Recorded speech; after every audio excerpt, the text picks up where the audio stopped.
Shalom Aleichem, nous allons avoir le plaisir ensemble, Bezrat Hashem, de pouvoir étudier la page Kav Zayin du traité Sota. Je vous souhaite beaucoup de Hatzlacha. Précisément, on est à la dernière ligne, à la page Kav Vav, au verso de la page. On va voir un nouvel enseignement, puisque l'on parle de la Sota, d'une fille qui n'est pas sérieuse, va nous dire Shmuel, tu sais, Amar Shmuel, Yissa Adam Doma, Ve'al Yissa Bat Doma. C'est quoi une Doma? Nous dit Shmuel, il vaut mieux se marier avec une Doma qu'avec la fille de la Doma. Doma, c'est donc une fille dont tout le monde a l'habitude de dire, voici que cette fille-là, apparemment, elle a des relations interdites à tout bout de champ. C'est vrai. Alors il vaut mieux se marier avec elle, avec la Doma, plutôt que de se marier avec la fille de la Doma. Si jamais, par exemple, cette dame-là s'est mariée avec quelqu'un et qu'elle a eu un enfant, alors si jamais tu veux te marier avec la fille, ou bien avec elle-même, par exemple, si son mari est mort, tu choisiras elle plutôt que de choisir sa fille. Pourquoi une telle chose? Mais attends, elle n'est pas sérieuse. Apparemment, on parle comme quoi elle a eu plein de relations interdites, etc. Comme ça, les gens ont l'habitude de dire, bien qu'on n'a pas de preuves, c'est vrai. Alors donc, pourquoi on va la choisir? Penche Moël, oui, tu l'as choisi. On va voir tout de suite. Chez Zuba mitipa keshera, vezuba mitipa pesula. Pourquoi? Parce qu'en fait, elle, la maman, c'est vrai qu'on a l'impression qu'elle a beaucoup de relations. On parle dans un cas, bien sûr, où la personne ne peut se marier qu'avec ces deux filles-là. Il n'a pas de fille cachère qui lui arrive sous les mains, c'est vrai. Alors on lui dit, tu choisis la Doma. Pourquoi? Parce qu'elle, elle vient d'une goutte qui est cachère, on va dire. Chez Zuba mitipa keshera, parce qu'en fait, la maman de la Doma, alors Béhémet, elle devait être cachère, elle devait être bien, le papa aussi également, sans aucun problème. Et par contre, la fille de la Doma, elle, on a peur, c'est vrai qu'elle s'est mariée entre-temps, mais on a peur, donc, la Doma, que, outre le fait qu'elle ait eu des relations avec son mari, elle a eu des relations avec des autres hommes. Et donc, finalement, l'enfant, peut-être qu'il est mamzer, peut-être qu'il n'est pas du tout cachère. Et donc, cette fille-là, avec qui tu vas te marier, c'est possible qu'elle ne soit pas cachère pour toi, qu'elle soit mamzer. Vezuba, mitipa, pesula, tipa, c'est une goutte. Rabbi Yochanan, lui, n'est pas d'accord avec Shmuel. Il nous dit, Rabbi Yochanan Amar, Yissa Adam Bat Doma, c'est mieux de prendre la fille plus que la maman. Ve'al Yissa Doma. Pourquoi? Chez Zoomedet, Bereskat Kashrut, parce que la fille, elle a une Cheskat Kashrut, elle a l'air sérieuse, il n'y a pas de problème, mais la mère, non. Vezu Ena Omedet Bereskat Kashrut. On voit qu'elle n'est pas sérieuse, c'est possible que par la suite, elle ait une relation avec des autres hommes. Comme elle t'a trompé finalement, par la suite, elle t'est interdite également. Donc finalement, Behemet, tu auras un issour d'elle avec elle tout le temps, bien que tu n'es pas au courant, parce qu'en fait, c'est une sota. Alors il vaut mieux que tu te maries avec la fille. Il vient dire Rabbi Yochanan, chez Zou Omedet Bereskat Kashrut, Vezu Ena Omedet Bereskat Kashrut. Et donc, pense Rabbi Yochanan, tu sais, cette fille-là, en fait, elle a une Cheskat Kashrut. Comment est-ce possible? Parce qu'on dit que Rov Beilot Alech Harabal. C'est vrai que madame, peut-être qu'elle a eu des relations avec d'autres hommes, c'est vrai, mais la plupart du temps, en général, les relations qu'elle a, la plupart de ses relations, c'est avec son mari. Donc, quand elle est enceinte, on pense même que ça vient de son mari. Donc, finalement, l'enfant, la fille, en l'occurrence ici la Bat Doma, on considère, elle a un digne de Cheskat Kashrut. Point. En tout cas, la Gemara va nous rapporter une braïta mitivée. On est précisément à la 5e ligne, au milieu de la ligne. Nosé Adam, Doma. Il est marqué là-bas comme quoi un homme se marie avec une Doma. Et on a l'impression pour l'instant que, en fait, on vient nous enseigner que c'est bien de se marier avec une Doma, qu'il n'y a aucun problème. Alors ça ne va pas contre Rabbi Yochanan, parce qu'il avait dit que la Doma, elle n'a pas de Cheskat Kashrut, contrairement à la fille. Alors comment on peut se marier avec elle? C'est pas bien du tout. Comment il est marqué Nosé Adam, Doma? Sur ce va nous dire Rava, ce n'est pas une question. Amar Rava vetisbara. Pourquoi? Nosé les Khatrila. Est-ce que tu crois que dans la Braïta on parle que les Khatrila c'est bien de se marier avec elle? Vadaï que non. On parle que Bedi Evet, tu n'as d'autre solution, alors tu peux te marier avec elle.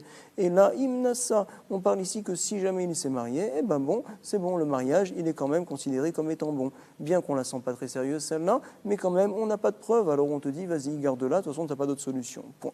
Et donc, va nous dire Rava, de la même manière que dans la Braïta où il est marqué Nassa, on a l'impression que les Khatrila, ils se marient, alors on se doit de changer quelque peu les mots et de dire en fait qu'on parle de Bedi Evet, que si jamais il s'est marié, c'est bon. Alors, puisqu'on a commencé à changer la Braïta, tu peux également te permettre de changer et de dire, donc, Tanenami Bat Doma. Changer et dire que non seulement il peut se marier avec la Doma, mais également avec la Bat Doma, pour ne pas qu'on ait de problème, et donc pour continuer à comprendre les paroles de Rabbi Yochanan, que c'est bien et que même c'est mieux de se marier avec la fille plutôt qu'avec la mère. On n'a pas de problème. Puisqu'on a changé la Braïta, alors on la change jusqu'au bout. En tout cas, on a une marloquette de Shmuel et Rabbi Yochanan. Est-ce que c'est mieux de se marier avec la mère ou avec la fille? On nous rapporte donc la halacha. Ve'in cheta issa adam bat doma. C'est mieux de prendre la fille comme Rabbi Yochanan et de ne pas prendre la mère. Ve'al issa doma. Détané, parce qu'il a été enseigné. Qui c'est qui nous a apporté la Braïta? C'est Rav Tachlifa bar Maharava. Ça a été dit devant Rabbi Abaou, Kamé de Rabbi Abaou. C'est quoi la Braïta? Isha. Mezana, Benea, Kesherim. Si jamais donc il y a une femme, que apparemment cette femme-là, on craint vraiment qu'elle a des relations avec d'autres hommes, à part son mari. Alors les enfants, est-ce qu'ils sont cachers ou ils ne sont pas cachers? Oui, ils sont cachers, ça a été dit. Pourquoi? Rov Beilot, Alach, Acharabal. Donc la plupart de relations, c'est avec le mari qu'elle les a, même si c'est possible qu'elle a eu avec d'autres hommes. Donc quand elle est tombée enceinte de la fille, par exemple ici, on dit que la fille, elle est cachère. On va d'après le Rov, comme on tient ici. Donc c'est mieux la fille plutôt que la mère. Bae, Rav, Amram, une question. Haïta, Perutsa, Beyoter. Quel serait le din si jamais on a vu que la fille, elle est très proutsa? Alors on a vraiment peur qu'elle a beaucoup, énormément de relations avec d'autres hommes. Et dans ce cas-là, on ne peut pas dire que la plupart des relations, c'est avec le mari. Alors peut-être que les enfants également, ils vont être pas sous. Le maou, quel serait le din? La Gemara nous dit, tu sais, il y a donc une marloquette de savoir quand est-ce que la femme tombe enceinte. Certains pensent qu'elle tombe enceinte le jour du mikvé, on va dire très proche du mikvé. D'autres disent non, c'est proche de la V7 avant de recevoir le sang. À ce moment-là, donc finalement, madame tombe enceinte. Alors on nous dit, tu sais, selon celui qui pense, Aliba, il est mal et Amar, Maou, donc Maou, quel serait le din? Aliba de Amar, Enisha, Mitaberet, Elas, Amor, Revesta. Donc selon celui qui pense que la femme, elle tombe enceinte avant de recevoir le sang. Finalement, le mari ne sait pas vraiment précisément quand est-ce que madame va recevoir son sang, parce qu'en fait, elle n'a pas de V7, on va parler dans ce cas-là. Alors, Lotiv, Elecha, Behemet, on n'a pas de question. Pourquoi? Des Loyadaba, Velo Mintarla. Le mari, comme il ne sait pas quand est-ce que madame va finalement avoir son sang, alors en fait, il ne la protège pas quelques jours avant. C'est possible qu'elle soit partie avec d'autres hommes, on craint vraiment parce qu'elle a des relations tout le temps, à tout bout de champ. Alors, Behemet, l'enfant, il ne va pas être cachère, c'est tout à fait évident, c'est ce que nous dit l'Agmara. Il ne la garde pas à ce moment-là, des Loyadaba, il ne sait pas quand est-ce que c'est sa V7, et donc il ne la garde pas, Velo Mintar Bla.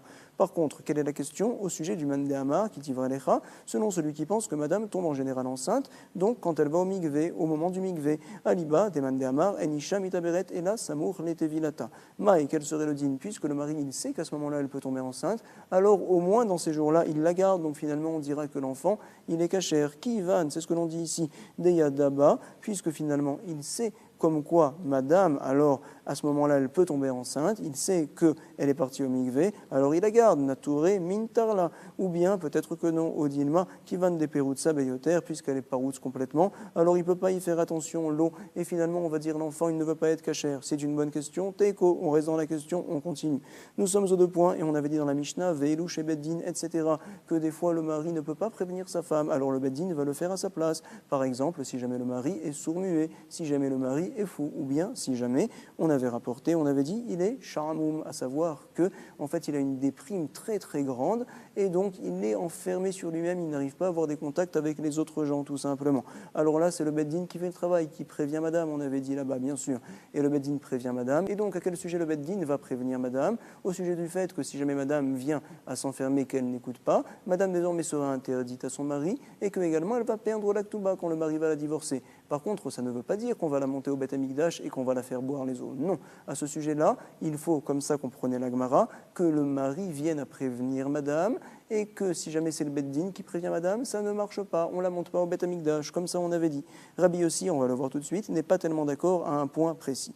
On le relie encore une fois à Tanoura Banan. Ish, il est marqué Ish, Matalmud Lomar, Ish, Ish. Donc c'est-à-dire Ish, Ish, un homme, on parle du mari. De quoi on parle? Pourquoi il est marqué plusieurs fois? Ça vient rajouter quoi?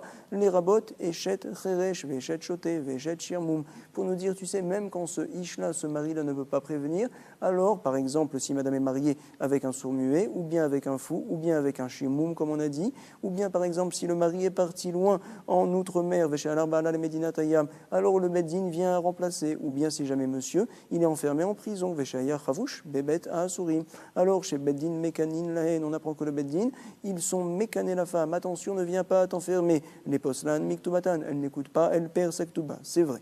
Yechol, afle, ashkotan. Donc je pourrais penser également que si elle n'écoute pas, on la monte au Beth Amikdash, on la fait boire, même si le mari n'est pas là. On te dit que non. Talmud Lomar, il est marqué dans la Torah, ve'evi aish et ishto. Donc il a amené le mari, sa femme. C'est le mari qui apporte la femme au Beth Amikdash. Si jamais le mari n'est pas là ou il est fou, alors madame, elle ne boit pas. Point. Comme ça, dit Rachamim. Rabbi aussi, lui, lui, n'est pas d'accord. Il va nous dire, tu sais, le Beddin peut très bien prévenir madame si le mari est par exemple parti outre-mer ou bien il est en prison, et plus tard, finalement, le mari, quand il arrivera, il la montera au Beth Amikdash, tout simplement. Rabbi Yossi Omer, Afleach Kota. Donc la prévention sert du fait que le mari, plus tard, quand il va sortir de prison par exemple, il la montera pour la faire boire. Afleach Kota. Ou les Kesheyet Sebala, Bebeta Asurin. Quand le mari va sortir de prison, il va la faire boire, Yishkena. Donc, en tout cas, voici la marloquette, nous dit l'Agmara. Bemaï kamifnage, Chachamim pense, Rabbanan savrait, que le mari doit prévenir et le mari doit la monter. Par contre, si jamais c'est le Beddin qui a prévenu, le mari par la suite ne peut pas monter. C'est ce que l'on dit ici. Rabbanan savrait, Bainan, Vekina, Vevi. On a besoin que ce soit le mari qui prévienne et qui la monte par la suite. Rabbi Yossi va te dire que non, Rabbi Yossi Savar, non. Le Bainan, Vekina, Vevi. Uniquement qu'il la monte, mais qu'il la prévienne, c'est pas la peine. Le Beddin peut le faire. Point. Tanou Rabbanan. Pour l'instant, on a expliqué les deux dînes dans la Mishnah. On voit une nouvelle braïta. Il y a un Ekesh, une comparaison entre l'homme et la femme. Il est marqué Asher Tisté Isha, Tachat Isha. Lorsque une femme, Isha, Tisté, elle va se détourner de son mari, Tachat Isha, par rapport à son mari. Et il y a un Ekesh, on parle de l'homme et de la femme l'un à côté de l'autre. Pourquoi? Les Akish, Ish, les Isha. Veisha, les Ish est également en plus pour nous dire qu'on va comparer l'homme et la femme. À quel sujet les Mayil Cheta? On explique. Amar Rav Shechet, Keshem, Sheim, Hu Souma, de la même manière que si jamais donc le mari est aveugle, alors loaya mashke, le mari ne fait pas boire sa femme au Beth Amikdash, non. Alors également, si jamais la femme est aveugle, elle ne va pas monter pour boire au Beth Amikdash. D'où on sait que si jamais le mari est aveugle, il ne la monte pas. On l'apprend dans la Torah d'Irti, Veneela, Mene, Isha, que en fait, qu'est-ce qu'il s'est passé? Madame s'est enfermée et le mari s'est passé au-dessus de ses yeux. Veneela, Mene, Isha. On parle donc d'un mari qui peut bien voir en général, c'est vrai, mais là, ça lui est passé au-dessus de ses yeux. Si par contre le mari, malheureusement, avec ses yeux, il ne voit rien, il est aveugle, alors il n'est pas concerné par le Inyan de Sota. Si le mari est aveugle, alors il ne la monte pas, et on apprend par un Ekesh que si la femme est aveugle aussi également, bien que le mari va très bien, on ne la monte pas au Beth Amikdash, car pour elle aussi également, Imaïta Suma, Loaïta Shota, on ne la fait pas boire.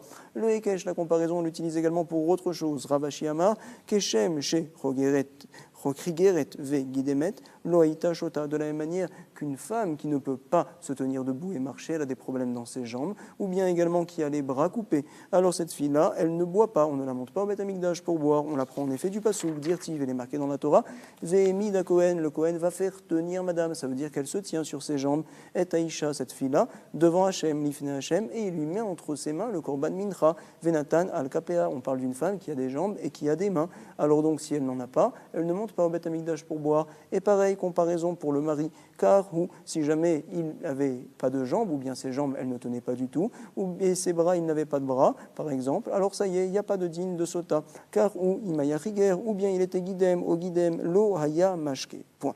Marba Ravashi Amar, encore une autre comparaison, Keshem, chez Ilemet, lo haïta shota, de la même manière qu'une fille qui est muette, alors elle ne boit pas, pourquoi? Parce qu'il est marqué dans la Torah d'Irtiv, Ve'amra Isha, la femme va dire, Amen, j'accepte justement toutes les malédictions que vous mettez sur moi. Elle parle, Amen, Amen. Alors également, si le mari et il aime, il ne parle pas, pareil, on ne la monte pas au Beth Amikdash, c'est un limoud, car im aya ilem, lo aya mashke. Nous sommes aux deux points, on continue, chazako baruch, hadrach alach, arusa. Maintenant on est donc au 5e pérek, et on y va. On va voir des points très importants, on nous dit ici, tu sais, incroyable, keshem shamaim bodkim ota, donc de la même manière que les os sont bodek, la fille, est-ce qu'elle a fauté quand elle était enfermée? Parce que si elle a fauté, son ventre va exploser, ses jambes également vont tomber, c'est vrai. Alors également, ces os-là vont être bodek, le monsieur, de quel monsieur on parle, ce n'est pas marqué ici, on expliquera plus tard, on parle de l'homme qu'on soupçonne, en fait, l'homme qui s'est enfermé avec madame. Si jamais elle a fauté madame, alors l'homme aussi également, son ventre va gonfler, ses jambes vont tomber, etc. Il va mourir. Comme ça, donc, nous rapportons Keshem Shamaim Bodkim Mota, car Hamaim Bodkim Moto. C'est bien beau, mais d'où on l'apprend? Chez Nehemar, il est dit 2 fois dans la Torah, Vebaou, Vebaou, les os vont venir dans le corps de madame. Pourquoi 2 fois? Une fois la dame et une fois également le Boël, l'homme qu'on soupçonne. Il est marqué également, donc, des choses particulières, on va apprendre tout de suite Keshem, chez Asura la Baal, car Asura la Boël. De la même manière que madame, une fois s'est enfermée et avant d'avoir bu les eaux, elle est interdite à son mari. Si le mari la divorce également, alors madame n'aura pas le droit désormais de se marier avec cet homme-là que l'on soupçonne, le Boël, exactement. D'où c'est qu'on apprend une telle chose? Il est marqué dans la Torah chez Nehemar, Nitmea ve Nitmea en fait. quand il est marqué nitmeal, c'est un purifié, il y a un vav en plus. Le vav en plus vient rajouter. C'est l'opinion de Rabbi Akiva pour nous dire qu'elle est interdite également au Boel. Rabbi Yoshua apprend d'autres choses. Amar Rabbi Yoshua, car ayadoresh zecharia ben akatsav. Donc voici la dracha, ce que tu viens de dire, c'est beau, c'est la dracha de, donc justement, Zecharia ben akatsav, c'est vrai. Mais Rabbi, lui, n'est pas d'accord. Rabbi Omer, shne pe'amim, amurim, be paracha, nitmea, ve nitmea. On n'apprend pas du fait que le vav est en plus, on apprend du fait que 2 fois dans la paracha, il est marqué le mot nitmea, c'est un purifié, c'est un purifié. De là, on apprend que echad la baal, ve echad la boel. Ce jour-là où Rabbi Akiva a fait une telle dracha, nous rapporte Rashi, c'était le jour où Rabban Gamliel a terminé sa Nessiout, et donc il n'était plus, on va dire, chef de tous les Bate Midrashot là-bas, et par la suite, qui a pris sa place, c'est Rabbi Eliezer ben Azaria. Il était tout jeune, c'est vrai, mais à l'époque de Rabban Gamliel, il avait dit, toute personne qui n'est pas entière, on va dire, dans son service divin, Toro Kebaro, alors lui, il ne rentre pas. Rabbi Eliezer ben Azaria, quand il a pris la Nessiout à sa place, il a fait rentrer tout le monde, tous les élèves, et donc Rabbi Akiva, ce jour-là, a fait les drachot, également il en a fait une autre. On rapporte ici, Bobayom Darash Rabbi Akiva, c'est quoi? Vekli Cheres, Asher Yipol Mehem, El Toro. Alors donc, un Kli Cheres, c'est un outil qui est en argile, c'est spécial, l'outil en argile, bien qu'on ne le touche pas, quand un reptile, par exemple, vient rentrer à l'intérieur du Keli, bien qu'il ne le touche pas, puisqu'il est dans l'intérieur du Kli, tout le Keli devient tamé, c'est vrai. Et il est marqué là-bas, Vekli Cheres, Asher Yipol Mehem, El Toro. Donc si jamais il va tomber à l'intérieur, par exemple, du pain par la suite, une fois que le Kli est tamé, alors ça y est, c'est tamé. Il est marqué là-bas, Asher Yipol Mehem, El Toro. Kol Asher Betocho, Yitma, tout ce qui est à l'intérieur deviendra tamé. Il est marqué Yitma, c'est du futur apparemment, ça deviendra tamé, c'est vrai. Pourquoi il n'est pas marqué que c'est tamé, tamé? Pourquoi Yitma? En fait, c'est pour nous apprendre qu'on va le lire un peu différemment, à savoir, pas Yitma, mais Yitamé. Et donc, non seulement que le pain va devenir tamé, mais que également il va pouvoir, ce pain-là, rendre tamé encore une autre nourriture. On apprend ici que en fait ce pain-là qui est devenu Sheni Latouma, alors il pourra transmettre à un autre pain qui va toucher également par la suite, donc d'être Shnishi Latouma, au sujet par exemple de la Trouma, tout simplement, c'est ce que l'on dit ici. Vekli Cheres Asher Yipol Mehem El Tocho, Kol Asher Betocho, Yitma. Alors, Eno Omer Tamé, il n'est pas marqué Tamé, il est marqué Yitma, donc et là Yitma, pour nous apprendre qu'on doit le lire Yitamé, en fait, ça va rendre Tamé, pour nous apprendre les Tamé Acherim, pour Tamé d'autres choses. Point.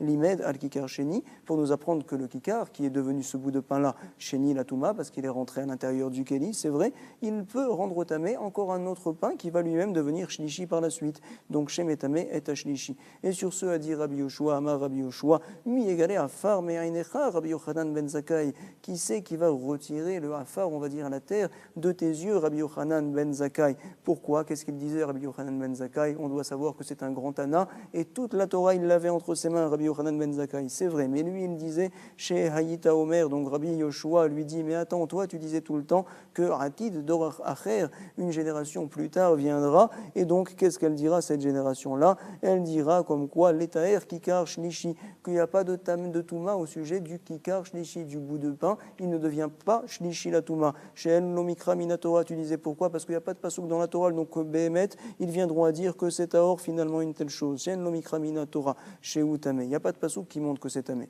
Alors, comment tu as pu dire ça, dit Rabbi Yoshua, Rabbi Yochanan ben Zakkai? N'est-ce pas que ton élève, Rabbi Akiva, vient et rapporte un pasouk? Pourquoi t'as dit qu'il n'y a pas de pasouk? Velo Rabbi Akiva Talmidecha, c'est ton élève, mais Vilo Mikra Minatora, il apporte un pasouk pour montrer que c'est Tamé Shlishi, chez Outamé, chez Nehemar, comme on vient de le voir, Kol Asher Betocho, Yitma. Yitamé, comme ça on va le lire. Nous sommes aux 2 points et on continue. Ce même jour encore, Rabbi Akiva a fait d'autres drachot. Bo Bayom Daraj Rabbi Akiva, c'est quoi? On se doit de donner des villes, bien sûr, aux Lévi'im, c'est vrai. Et ces villes qu'on va donner aux Lévi'im, ou également les gens qui ont tué Béchoek sans faire exprès, alors ils iront là-bas pour se refuger, se protéger du Goël Adam. Alors ces villes-là, on va les donner, pas seulement ça, on va leur donner également des coins autour de la ville. C'est quoi ces coins-là? Il est marqué donc là-bas, ou Madotem, vous allez mesurer Michutz Naïr en dehors de la ville, et Peat Kedma, Alpaïm Ama. Donc de chaque côté, il faudra qu'il y ait Alpaïm Ama, environ 1000 mètres, on va dire. Autour, il va falloir qu'il ait 1000 mètres. C'est vrai, Alpaïm Ama. Par contre, il y a un autre passou qui dit pas ça, ou Mikra Acher Amar, Miki Raïr Vechutsa, Elef Amar. La mesure, c'est quoi? C'est pas 2000 amot, c'est 1000 amot, tout simplement. Alors comment je vais faire? J'ai une sira, ça ne rentre pas, ou Mikra Acher Amar, Miki Raïr Vechutsa, à partir de la muraille, on va dire de la ville, et en dehors, c'est que 1000 amas, et pas plus. Elef Ama, ça vive. Et donc, on a un problème dans les psukim, c'est ce que nous dit tout de suite la Mishnah, Yef Charlomar, Elef Ama, on ne peut pas dire que c'est 1000 amot, environ 500 mètres, parce qu'il est marqué ailleurs 2000 amot.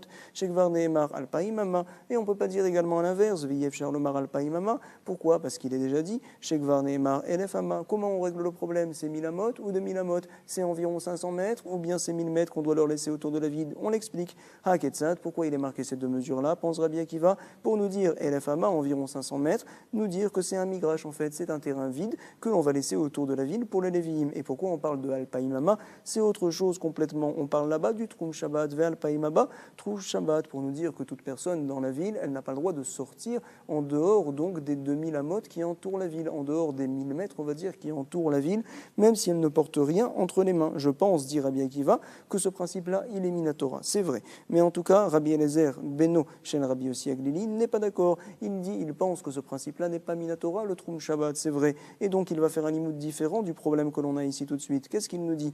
Elefama migrash ve'alpaïmaba, ça donne des kramim. En fait, 1000 amot, environ 500 mètres, c'est des terrains vides. Et 2000 amot, en fait, les 1000 mètres environ, donc ce qui va sortir encore plus de la ville, là-bas, il va y avoir des champs et des kramim également, donc des vignes, par exemple. En tout cas, on n'a pas de problème. On vient de voir une autre dracha qu'a fait Rabbi Akiva.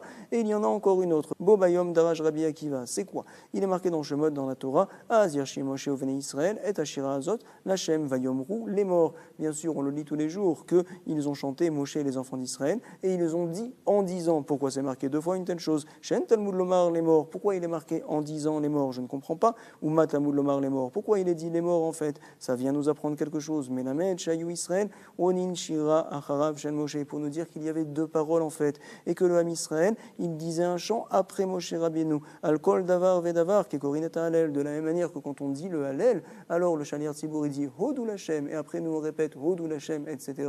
Ana Hashem Oshiana, etc. Également ici pareil, Moshe disait la première phrase, et le Ham Israël répétait chaque phrase, il venait à la répéter comme s'il lisait le Halel, Kekorin, Het Halel. On passe la parenthèse, l'écart Nehemar, les morts. C'est la raison pour laquelle il est dit donc les morts en fait. Az Yashem Moshe ben Israël, Tashira Azot, Vayomru, les morts. Ils ont dit en disant, il y a deux paroles, c'est vrai, mais Rabbi Nechemia n'est pas d'accord. Qu'est-ce qu'il pense? Rabbi Nechemia Omer, Kekorin et Shema, Velo Kekorin et Halel. C'est vrai qu'il y avait deux paroles, mais en fait c'est quoi? Comme quand on lit le Shema Israël, pas le Halel. À savoir le Shaliar Tzibour, tout d'abord il dit Shema Israël, et nous après on lance Shema Israël. Ici aussi pareil, Moshe Rabbeinu a commencé, donc Az Yashem Moshe ben Israël, Tashira Azot, deux points. Il commence les premières paroles, et ça y est, tout le Ham Israël suit directement les paroles avec Moshe Rabbeinu. Nous sommes aux deux points et on continue. Il y a eu une autre dracha qui a été faite cette fois par Rabbi Yoshua ben Urkenus. C'est quoi?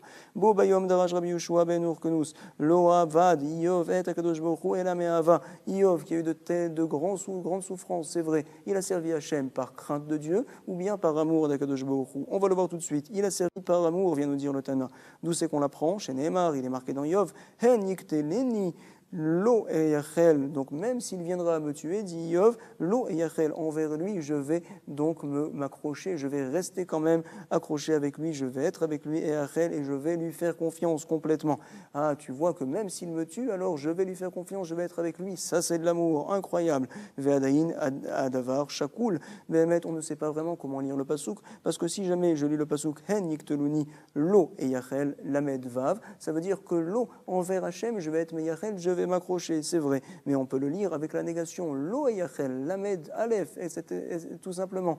Et donc ça voudrait dire que s'il vient me tuer, je ne m'accrocherai pas à lui, vient dire Iyov. Alors je ne sais pas comment lire le pasouk, ve'adayin, hadavar, shakul, je ne sais pas. Lo ani metzapé, o eni metzapé. Est-ce qu'il veut dire que Behemet il est metzapé, il attend, il s'accroche à Hachem, ou bien il ne s'accroche pas à Hachem? Alors on a un pasouk qui nous dit clairement, Talmud lomar, ad egva, jusqu'à ce que je viendrai à mourir, lo asir tumati mimeni, je ne retirerai pas ma tumati mimeni, c'est-à-dire que je continuerai à être entier envers Akadosh Baruch Hu. C'est marqué clairement que c'est par amour. Mais la met chez Ava à ça. Et sur ce, a dit Rabbi Yoshua, mi yegale afar meinecha, Rabbi Yochanan ben Zakkai. Toujours pareil, qui va retirer les poussières de tes yeux, Rabbi Yochanan ben Zakkai? Pourquoi? Parce que toujours tu disais, Shaïta Doresh Kol Yamecha, Shelo Avad Iyov et Amakom, et la Meira Iyov a servi Akadosh Baruch Hu par crainte et pas par amour. Chez Nehemar, d'où c'est que tu l'avais appris? Quand on parle de Iyov, il est dit Ishtam Veyachar Yere Elohim, il est âme, il est entier, il est droit également, et il craint Dieu, Vesar Medra, et il se repousse des mauvaises choses. Et sur ce, vient lui dire le Tana, mais attends, dit Rabbi Yoshua, Vealo, n'est-ce pas que Yoshua, Talmidecha, qui est l'élève de tes élèves, Lamatch Me'avasa, il vient nous enseigner, il apporte des psukim, comme quoi en fait il a servi Hachem, non pas par crainte, mais par amour, que par amour, Bezrat Hachem également, on puisse reprendre la page. Chazak Baruch, Toda, Kol Tov.